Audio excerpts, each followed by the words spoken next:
how to fix no one can send you a friend request on Facebook. So it will actually happen if you have a professional dashboard. So what you can do in that case is you can head over and click on the three dots and make sure that professional mode has been turned off. And you can see in here this option turned on professional mode. That means that your professional mode has been turned off in this case. You can also see in here this turn off professional mode if your professional mode is turned on.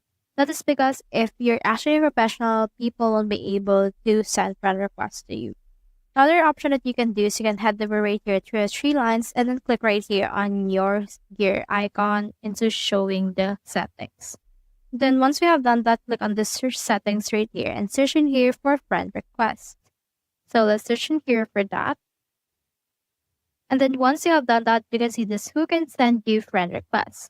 Head over and click on that. And as you see right now, it's been turned into friends, which means that people who doesn't have a mutual friends with us would be able to send us a friend request or a message request as well.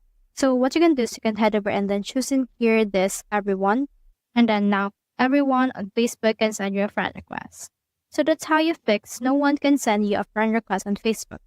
Hope we helped.